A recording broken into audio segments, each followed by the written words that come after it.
Hello students welcome to my SM studio YouTube channel. तो आज मैं तुम्हारे बीए सेकेंड सेमिस्टार एमडीसी जिखन तुम क्वेश्चन पेपर आसिल सेकेंड सेमिस्टार है इते ऊपर देखिए पाइसे बीए सेकेंड सेमिस्टार बा बीए बीएससी सेकेंड सेमिस्टार है यू 2024 क्वेश्चन पेपर है प्रिवियस ईयर क्वेश्चन पेपर एक क्वेश्चन तो मैं आज सल्यूशन कर दिम। ठीक है एमडीसी क्वेश्चन पेपर है यू प्रिवियस ईयर क्वेश्चन पेपर। तो प्रथम क्वेश्चन कैसे इते answer the following as directed. प्रथम क्वेश्चन कैसे परिवेश शब्दर उत्पत्ति की शब्दर পৰা আহিছে ইয়াতে উত্তৰ দি আছে যে ফৰাসি শব্দ পৰিবেশৰ পৰা আহিছে যাৰ অৰ্থ হৈছে আবৃত। ঠিক আছে তো মই তোমালোকক ইংলিশ মিডিয়ামৰ খিনি আলোচনা কৰি দিম, তোমালোকে ভিডিওটো সম্পূৰ্ণকৈ দেখিবা। ঠিক আছে ইয়াতে তোমালোকে ইংলিশ মিডিয়ামত কোশ্চেন দিছে, মই ইংলিশ মিডিয়াম এছামিজ মিডিয়াম বহুত মিডিয়ামে আলোচনা কৰিম। ঠিক আছে তোমালোকে ভিডিওটো সম্পূৰ্ণকৈ চাবা। ঠিক আছে তো বি নম্বৰ কোশ্চেন ইয়াতে দি আছে যে পৰিস্থিতি তন্ত্ৰ ধাৰণাটো কোনে উদ্ভাৱন কৰিছিল। ঠিক আছে ইয়াতে উত্তৰ দি আছে যে एजी टानसेलिए कौन सनत দিব পারে তোমালোকক এর উত্তর হইছে 1935 সনে। ঠিক আছে তো সি নাম্বার কোশ্চেন দি আছে ইয়াতে সি নাম্বার কোশ্চেন কইছে যে সেপ্টেম্বরের 16 তারিখের পর 23 তারিখ সময়সীমা পালন করা হয়। ইয়াতে তিনটা অপশন দি আছে, ইয়াতে শুদ্ধ উত্তর হইছে আপনাদের অপশন নাম্বার এ হইছে শুদ্ধ উত্তর, ওজন সপ্তাহ হিসেবে পালন করা হয়। ঠিক আছে তারপর তোমালোকৰ ডি নাম্বার কোশ্চেন দি আছে যে স্টকহোম সম্মেলন কেতিয়া অনুষ্ঠিত হৈছিল। তো উত্তর হইছে তোমালোকৰ 1972। তো তোমালোকক মই এটা ৰিকোয়েস্ট কৰছি কোনোবা যদি এতিয়ালৈকে চ্যানেলটো সাবস্ক্ৰাইব কৰা নাই তেনেহলে সাবস্ক্ৰাইব কৰিব, ভিডিওটোত এটা লাইক কৰিব আৰু কমেন্ট কৰিবলৈ নাপাহৰিবা। ঠিক আছে তো এতিয়া তোমালোকে অকল কোশ্চেন কেইটা চাই লোৱা। মই তোমালোকৰ বাবে ইংলিশ মিডিয়াম আৰু এছএমএছ মিডিয়াম বহুত মিডিয়ামে এটা পিডিএফ লৈ আহিছো, এই পিডিএফটো মই আলোচনা কৰি দিম। ঠিক আছে ইয়াতে তোমালোকে দেখি লোৱা, ইয়াতে তোমালোকে চাই লোৱা। ইয়াতে ইংলিশ মিডিয়াম এছএমএছ মিডিয়াম বহুত মিডিয়াম কোশ্চেন দি আছে, মই অকল ইয়াতে এছএমএছ মিডিয়ামৰ কোশ্চেনবোৰ আলোচনা কৰিছো অলপ থুলমূলকৈ। তো তোমালোকক মই এছএমএছ মিডিয়াম ইংলিশ মিডিয়াম বহুত মিডিয়ামে আলোচনা কৰাই দিম। ঠিক আছে তোমালোকে প্ৰথমে কোশ্চেনবোৰ চাই লোৱা। তো তোমালোকে এইখিনি কোশ্চেন চাই লোৱা, মই এই কোশ্চেনবোৰ আলোচনা কৰাৰ উপৰি কিছুমান ইম্পৰ্টেন্ট কোশ্চেন আলোচনা কৰাই দিম। ঠিক আছে তো তোমালোকে এই কোশ্চেনবোৰ প্ৰথমে চাই লোৱা।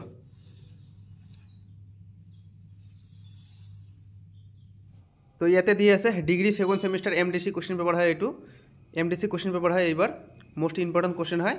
তোমালোকে যদি কোনোবাই এদিনো কিতাপ নপঢ়াকৈ এইবাৰ পঢ়ি যাও তোমালোকে পাস কৰিব পাৰিবা। ঠিক আছে তো প্ৰথম কোশ্চেন তোমালোকক দিয়া আছে number 1 question from which word is the term environment driver দিয়া আছে। এছএমএছ মিডিয়ামৰ কোশ্চেনটো আমি পঢ়িম পৰিবেশ শব্দৰ উৎস ব্যক্তি কি শব্দৰ পৰা আহিছে। তো ইয়াত উত্তৰ দিয়া আছে তোমালোকৰ ইংলিশ মিডিয়ামতে প্ৰথমত মই পঢ়িম। প্ৰথমত দিয়া আছে যে the term environment is derived from the French word environa which means to surrounded। SMS মিডিয়ামত ইয়াৰ উত্তৰ দি আছে যে পৰিবেশ শব্দটো ফ্ৰেঞ্চ শব্দ এনভায়ৰনাৰ পৰা আহিছে যাৰ অৰ্থ আবৃত বা চাৰিওফালে থকা। ঠিক আছে বি নম্বৰ কোশ্চেন দি আছে যে হু কইন দ্য টাৰ্ম ইকোসিস্টেম। ঠিক আছে তো ইয়াৰ উত্তৰ দি আছে যে এজি টানসেলি। তো ইয়াতে আৰু এটা কোশ্চেন হ'ব পাৰে যে পৰিবেশ তন্ত্ৰ শব্দটো কিমান চনত প্ৰচলিত হৈছিল। তো মই ইয়াত চনটো তোমালোকক দি দিছোঁ, ইয়াৰ চন হৈছে 1935 চনত। ঠিক আছে এছএমএছ মিডিয়ামৰখিনি তোমালোকে পঢ়ি ল'বা। তো সি নম্বৰ কোশ্চেন দি আছে যে the time period September 16 to 23 is observed as দিয়া আছে। তো ইয়াতে তোমালোকৰ কাৰেক্ট উত্তৰ হ'ব অজন উইক। ঠিক আছে তো এছএমএছ মিডিয়ামৰখিনি তোমালোকে পঢ়ি ল'বা। এছএমএছ মিডিয়ামত হ'ব তোমাৰ অজন সপ্তাহ হিচাপে পালন কৰা হৈছিল। তাৰপিছত ডি নম্বৰ কোশ্চেন দি আছে যে when the Stockholm conference held দি আছে। এছএমএছ মিডিয়ামত কোশ্চেনটো হ'ব তোমালোকৰ ষ্টকহোম সন্মিলন কেতিয়া অনুষ্ঠিত হৈছিল। ঠিক আছে তো উত্তৰ ইয়াতে হ'ব 1972 চনত অনুষ্ঠিত হৈছিল। ঠিক আছে ইয়াৰ পিছত তোমালোকৰ 2 মাৰ্কৰ কোশ্চেন কেইটা মই আলোচনা কৰি দিম। তো প্ৰথম কোশ্চেন তোমালোকৰ ইয়াতে আছে যে প্ৰথম কোশ্চেন দি আছে যে হোৱাট ইজ লাইসোস্ফিয়াৰ। আৰু এছএমএছ মিডিয়ামত ইয়াৰ কোশ্চেন হৈছে তোমালোকৰ ভূমণ্ডল কাক বোলে। তো ইয়াতে মই তোমালোকৰ দুইটাই উত্তৰ ইয়াতে দি আছে। তোমালোকে ইংলিশ মিডিয়ামৰখিনি দি আছে যা তোমালোকৰ ইংলিশ মিডিয়ামৰখিনি উত্তৰ দি আছে যে the lithosphere is the salt outer layer of the earth which includes the crust and the upper part of mantle. ঠিক আছে তো এছএমএছ মিডিয়ামৰখিনি তোমালোকক দি আছে যে ভূইষ্ঠক আৰু মেণ্টেলৰ ওপৰ ভাগ মিলাই গঠিত পৃথিৱীৰ দৃঢ় বাৰ্ষিক স্তৰক লাইসোস্ফিয়াৰ বা ভূমণ্ডল বোলা হয়। ঠিক আছে তো বি নম্বৰ কোশ্চেন ইয়াতে দি আছে যে what do you mean by ecosystem. এই কোশ্চেনটো তোমালোকৰ এছএমএছ মিডিয়ামৰ হৈছে যে পৰিস্থিতি তন্ত্ৰ বুলিলে কি বুজায়। ঠিক আছে তো উত্তৰ দি আছে যে পৰিস্থিতি তন্ত্ৰ হৈছে জীৱিত প্ৰাণীৰ সৈতে জীৱন নোহোৱা বস্তুসমূহ, যেনে ইয়াতে দি আছে বায়ু পানী মাটিৰ একে সৈতে মিলা পৰস্পৰ ক্ৰিয়া। ইংলিশ মিডিয়ামখিনি তোমালোকে পঢ়ি ল'বা। ইয়াতে কৈছে যে an ecosystem is a community of living organism. তাৰপিছত দি আছে interacting with is other and their non living environment like air water and soil দি আছে। তাৰপিছত 3 নম্বৰ কোশ্চেন দি আছে যে what is food wave.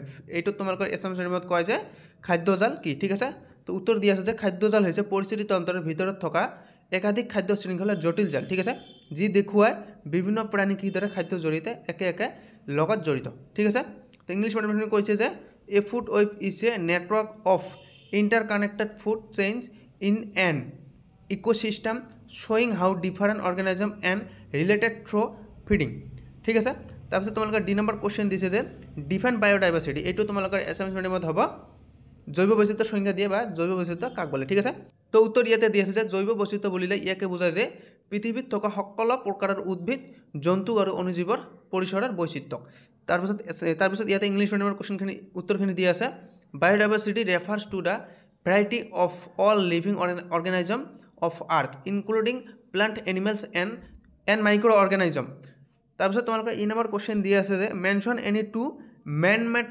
সোৰ্সেছ of air pollution এইটো তোমালোকৰ এছএমএছ মিডিয়ামৰ কোৱেশ্চন হ'ব যে বায়ু প্ৰদূষণ সৃষ্টি কৰা যিকোনো দুটা মানৱ সৃষ্ট উৎসৰ নাম উল্লেখ কৰা তো প্ৰথমত তোমালোকৰ ইংলিছ মিডিয়ামৰ কোৱেশ্চন দিয়া আছে ইয়াতে burning of fossil fuels like coal petrol and diesel দি আছে তাৰপিছত 2 নম্বৰ দি আছে যে industrial emissions smoke and harmful gases from factories ঠিক আছে তাৰপিছত এছএমএছ মিডিয়ামত তোমালোকৰ ইয়াৰ উত্তৰ দি আছে যে কয়লা ডিজেল পেট্ৰল আদি জ্বলাই থকাৰ ফলত হোৱা প্ৰদূষণ বা দূষণ তাৰপিছত 2 নম্বৰ হ'ব তোমালোকৰ কাৰখানাত ধোৱা আৰু বিষাক্ত গেছৰ নিৰ্গমন ঠিক আছে ইয়াৰ পিছত তোমালোকৰ এফ নম্বৰ কোৱেশ্চন কৰিছে mention two major causes of deforestation ঠিক আছে এইটো তোমালোকৰ এছএমএছ মিডিয়ামত কোৱেশ্চন হ'ব যে বনাঞ্চল ধ্বংসৰ যিকোনো দুটা প্ৰধান কাৰক উল্লেখ কৰা ঠিক আছে তো উত্তৰ ইয়াতে দি আছে ইংলিছ মিডিয়ামখিনি মই প্ৰথমে আগত পঢ়িম উত্তৰ প্ৰথমত দি আছে কাটিং অফ ট্ৰি তাৰপিছত 2 নম্বৰ হ'ব যে এক্সপেনশ্যন অফ এগ্ৰিকালচাৰ আৰু এছএমএছ মিডিয়ামত ইয়াৰ উত্তৰ দি আছে যে গছ গছনি কাটি বা গছ গছনি কটা আৰু কৃষি জমিৰ বিস্তাৰ ঠিক আছে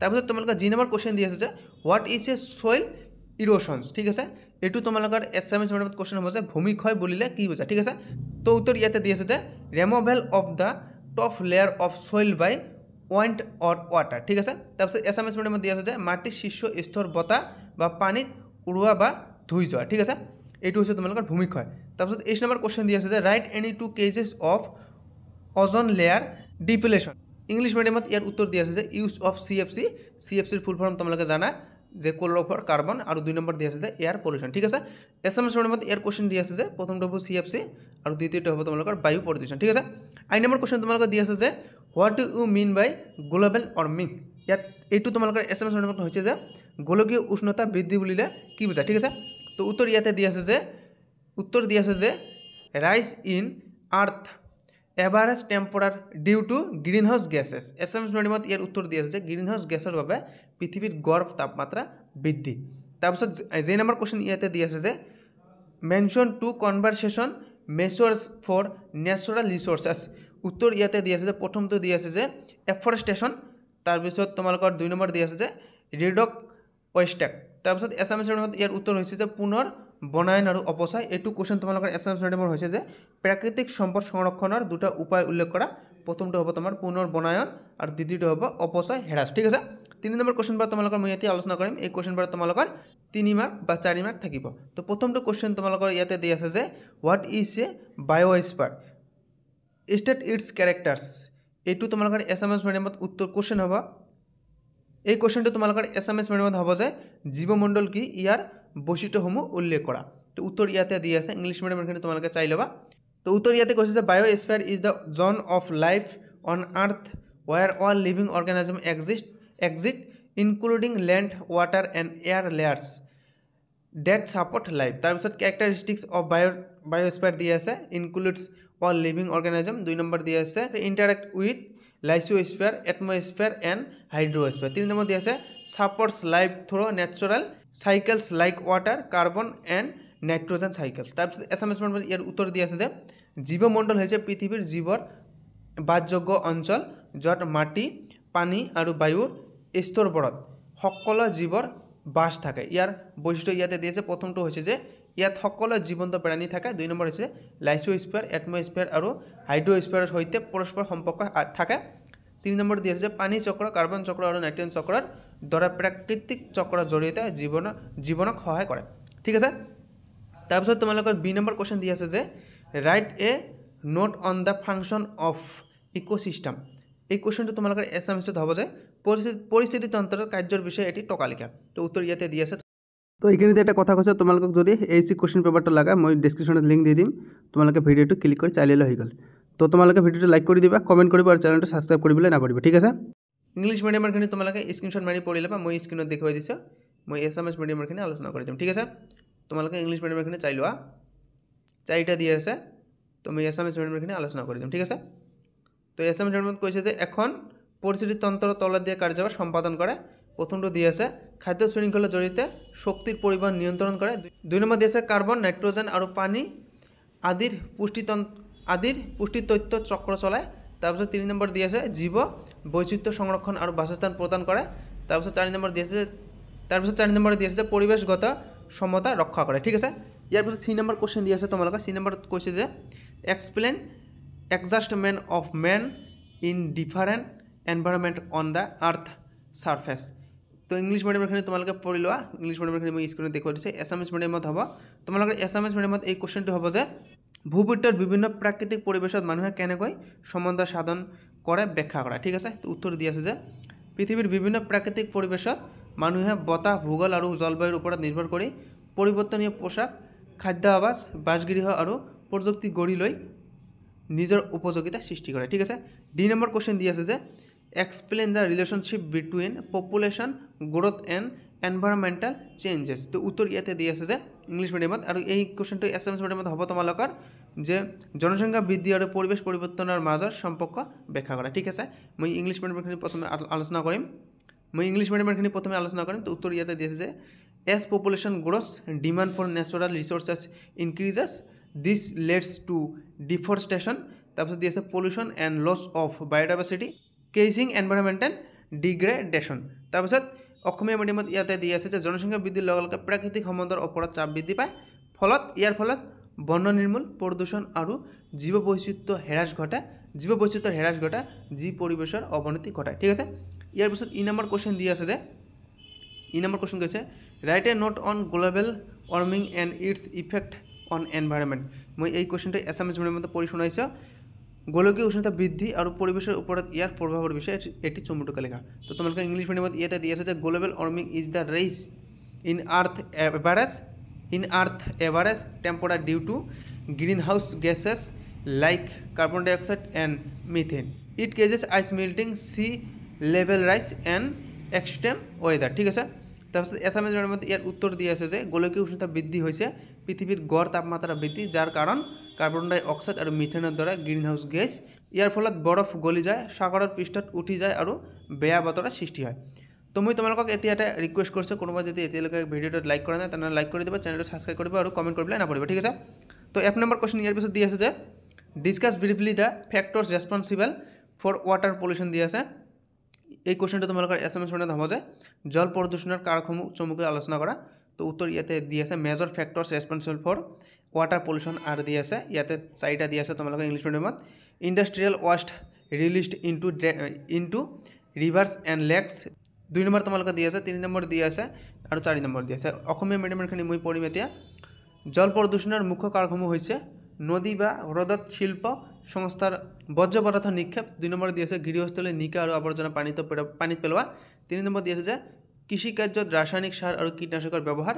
4 নম্বৰ দি আছে যে তৈল ৰিচা আৰু প্লাষ্টিকৰ বৰ্জ্য, ঠিক আছে। ইয়াৰ পিছত যি নম্বৰ কুৱেশ্যন তোমালোকে দি আছে যে right a note on biodiversity lost. এই কুৱেশ্যনটো তোমালোকৰ এছামিছ মিডিয়ামৰ হ'ব যে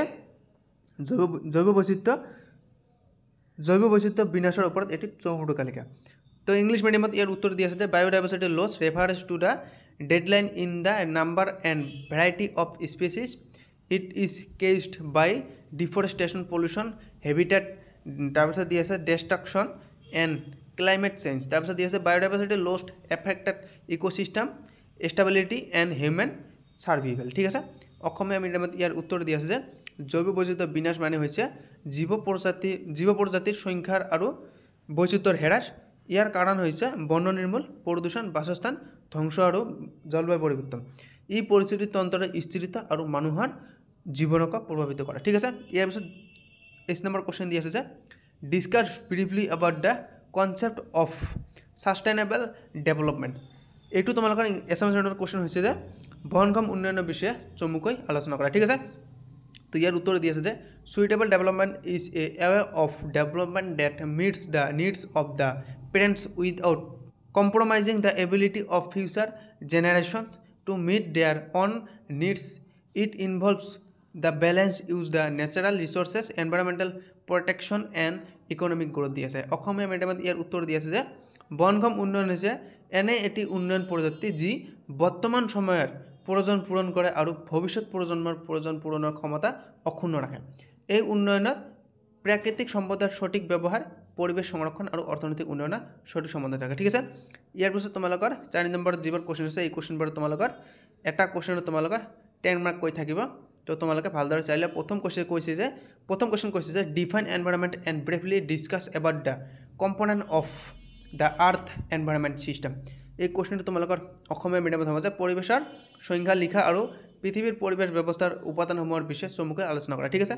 তো তোমালোকে ইংলিছ মিডিয়ামত দি আছে যে environment is the sum total of all living and non living things surrounding an organism component of earth environment system include দি আছে ইয়াতে কেইটামান দি আছে তোমালোকে চাই ল'বা তোমালোকে এইবাৰ ব্ৰিফলি লিখিবা ইয়াতে দি আছে এটমস্ফিয়াৰ ইয়াতে প্ৰথমটো দি আছে তোমালোকে এটমস্ফিয়াৰ ইয়াৰ বিষয়ে তোমালোকে অলপ লিখিবা 2 নম্বৰ দি আছে হাইড্ৰস্ফিয়াৰ ইয়াৰ বিষয়ে লিখিবা 3 নম্বৰ দি আছে লাইসোস্ফিয়াৰ ইয়াৰ বিষয়ে অলপ লিখিবা 4 নম্বৰ দি আছে বায়োস্ফিয়াৰ ইয়াৰ বিষয়ে অলপ লিখিবা ঠিক আছে অসমীয়া মিডিয়ামত ইয়াৰ উত্তৰ দি আছে পৰিৱেশ বুলিলে জীৱ আৰু অজীৱ বস্তুবোৰক বুজায় যিকোনো জীৱৰ চাৰিওফালে থাকে ঠিক আছে তাৰপিছত দি আছে যে পৃথিৱীৰ পৰিৱেশ ব্যৱস্থাৰ উপাদানসমূহ হৈছে বায়ুমণ্ডলৰ বিষয়ে অলপ লিখিবা তাৰপিছত জলমণ্ডল দি আছে জলমণ্ডলৰ বিষয়ে অলপ লিখিবা তাৰপিছত 2 নম্বৰ দি আছে জলমণ্ডল ইয়াৰ বিষয়ে তোমালোকে অলপ লিখিবা তাৰপিছত দি আছে ভূমণ্ডল তাৰপিছত দি আছে জীৱমণ্ডল ঠিক আছে তাৰপিছত 4 নম্বৰ বি নম্বৰ কোৱেশ্চন দি আছে যে describe the interrelationship of the component of the earth environment তো অসমীয়া মিডিয়ামত ইয়াৰ উত্তৰ হৈছে পৃথিৱীৰ পৰিৱেশ ব্যৱস্থাৰ উপাদানসমূহৰ আন্তঃ সম্পৰ্কৰ বিষয়ে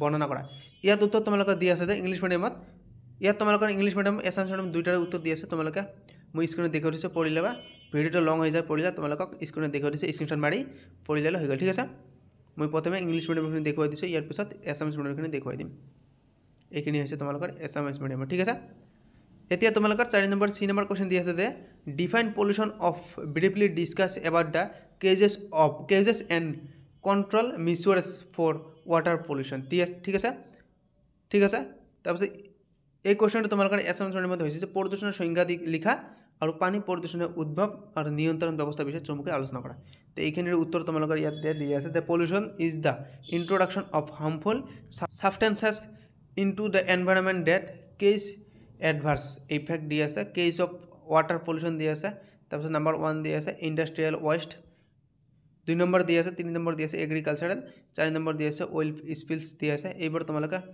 অলপমান লিখি ল'লে হৈ গ'ল এইবোৰৰ বিষয়ে তোমালোকে